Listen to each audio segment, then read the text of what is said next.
Hello everyone, welcome to all in modern Gurukula. So आज का ये सेशन बहुत ही इंटरेस्टिंग है क्योंकि आपका एग्ज़ाम जस्ट 1-2 दिन बाद होने वाला है। तो इस स्ट्रैटेजी को मैं आप लोगों के साथ शेयर करना चाहती हूँ, जो मेरी खुद की अपनाई हुई स्ट्रैटेजी है कि आप एमसीक्यू में इंटेलिजेंस गेस कैसे करें, कि कैसे आप करेक्ट आंसर पे पहुँचें। ठीक है, फॉर एग्जांपल अगर आपके एग्ज़ाम में 150 क्वेश्चंस आने हैं, 150 में से आपने 100 क्वेश्चन एकदम करेक्ट कर लिए और 50 क्वेश्चंस आपको नहीं आ रहे हैं। ठीक है, तो ऐसा तो होता नहीं है कि एग्ज़ाम में 150 के 150 क्वेश्चन हर स्टूडेंट्स को आते हैं। तो बाकी में क्या किया जाता है, 50 क्वेश्चन में आपका इंटेलिजेंस गेस एक ट्रिक होती है जिसके थ्रू आप मोस्ट एकदम करेक्ट आंसर पे पहुंच जाते हैं। ठीक है, तो इन कुछ 6-7 पॉइंट्स को मैं आपके साथ डिस्कस करूंगी जो आप लोगों के लिए काफ़ी ज़्यादा यूज़फुल रहेंगे। कल मैं आप लोगों को क्वेश्चंस भी करके दिखाऊंगी कि कैसे करना है।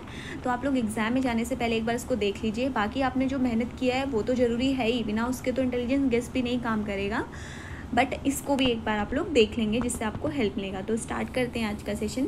सबसे पहले देखिए आपको कैसे करना है। सबसे पहला तरीका क्या है कि जब भी आप 100 क्वेश्चन जैसे आपने अटेम्प्ट कर लिए, 100 के बाद अब आपको 50 क्वेश्चंस पे और जाना है अपना स्कोर को बूस्ट करने के लिए, है ना। 100 में आपका सिलेक्शन नहीं होगा, आपको 120 प्लस आपको सेफ साइड रहने के लिए करना होगा। ठीक है, तो अब आप कैसे पहुँचे 100 से 120 तक। तो सबसे पहला जो आपका 4 ऑप्शन होते हैं ना, 1 2 3 4, तो आपको सबसे पहली स्ट्रैटेजी जो अपनानी है वो है आपका कि एलिमिनेट रॉन्ग चॉइस। अगर आपने इनकरेक्ट आंसर को करेक्ट कर दिया तो आपके पास क्या बचेंगे 50। फॉर एग्जांपल 1 2 3 4 ऑप्शन दिए हैं, 3 और 4 मुझे पता है कि ये करेक्ट होना ही नहीं है, तो कितने बचे आपके पास, 2 ऑप्शन बचे, है ना। तो जब आप एलिमिनेट कर देते हैं रॉन्ग चॉइस को तो आपके पास 50% से ज़्यादा चांसेस होते हैं कि आप करेक्ट आंसर पे पहुंच जाएंगे। ठीक है, तो पहली ट्रिक तो आपको ये अपनानी है जब आपको करेक्ट आंसर नहीं पता है। ठीक है, दूसरी ट्रिक क्या अपनानी है आपको, जब भी किसी क्वेश्चन में all of these, all of above, none of these ऐसे दिया होगा ना, फॉर एग्जांपल आपको 4 ऑप्शन दिए हुए हैं for A B C D,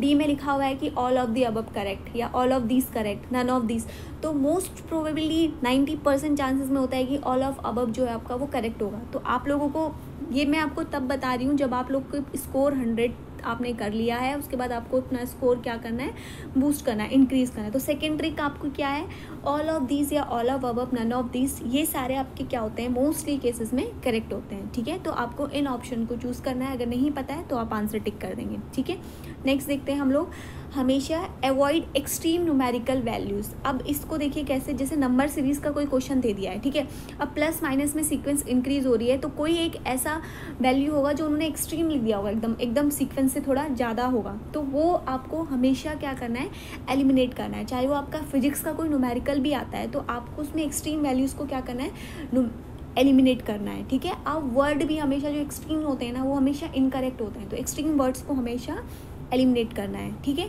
उसके बाद अगली ट्रिक है कि if there are 2 similar words when one will be answer. ठीक है, ये एकदम प्रूफ करेक्ट होगा आपका, आप ट्राई करके भी देख लेना एग्जाम हॉल में। अगर 2 वर्ड आपके जिसका मीनिंग सिमिलर है तो उसमें से कोई एक ही आपका करेक्ट आंसर होगा, दूसरे आपको एलिमिनेट कर देने हैं। ठीक है, अगला है आपका, अगर कोई यूनिट का क्वेश्चन आता है, चेक डायमेंशन। सबसे पहले उसकी डायमेंशन चेक करिए। अगर यूनिट न्यूमेरिकल कोई आ गया, ठीक है, यूनिट अगर if for example unit if force है, if force is its dimension you will be newton, है ना।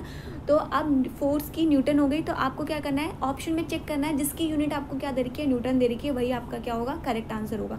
तो ये स्मार्ट तरीके होते हैं क्वेश्चंस को अटेम्प्ट करने के लिए, बिकॉज वहाँ पे इतना टाइम नहीं है कि आप बैठ के न्यूमेरिकल सॉल्व करते रहेंगे, क्योंकि एक क्वेश्चन को सॉल्व करने के लिए 1 मिनट का टाइम भी नहीं मिलता है। 90 मिनट्स में आपको 150 क्वेश्चन अटेम्प्ट करने हैं। तो यही सारी छोटी छोटी स्मार्ट चीज़ें हैं जो आपको बहुत ज़्यादा हेल्पफुल रहेंगी एट द लास्ट मोमेंट, जब आपको कुछ नहीं दिखेगा स्क्रीन के सामने और आप होंगे, आपको लग रहा है कि स्कोर लो हो रहा है। Use these all trick, these are very helpful tricks. ठीक है, तो अब आपको फिजिक्स में इस तरीके से करना है। अब हम दूसरा देखते हैं, if there are 2 opposite answer chances will be 1 answer. अगर सिमिलर होंगे तो भी आपका चांसेस है कि एक आंसर होगा। अगर 2 ऑप्शन आपके एक दूसरे के अपोजिट हैं, ये मोस्टली इंग्लिश में आपके करेक्ट होंगे इससे, तो 2 अपोजिट आपके अपोजिट हैं तो एक आपका क्या हो जाएगा, उसमें से आंसर होगा पक्का से। ठीक है, अब लास्ट जो ट्रिक है ये बहुत इंपॉर्टेंट है, recall that place where you learn that particular thing. Context memory कैसे होता है, देखिए फॉर एग्जांपल आपने कोई एक चीज़ मेरी वीडियो से सीखी, तो आप लोग आपने वो क्वेश्चन देखा और आपके दिमाग में आ रहा है, आपके सबकॉन्शियस माइंड में आ रहा है कि आपने ये क्वेश्चन कहीं देखा है, तो उस कंटेक्स्ट की मेमोरी को याद करिए, है ना, कि मैंने वहाँ देखा था, तो आप क्या करेंगे, मोस्ट प्रोबेबल आंसर पे पहुँच जाएंगे। ठीक है, सेम इस तरीके से आपने कोई किसी फ्रेंड के साथ डिस्कस किया है एग्जाम हॉल से पहले वो क्वेश्चन, है ना, और एग्जाम में तुरंत वही क्वेश्चन आ गया, तो क्या होगा, हमें याद नहीं रहेगा। तो आपको क्या करना है, कंटेक्स्ट, उस मेमोरी को याद करिए कि हाँ कहाँ पर आपने ये क्वेश्चन देखा था।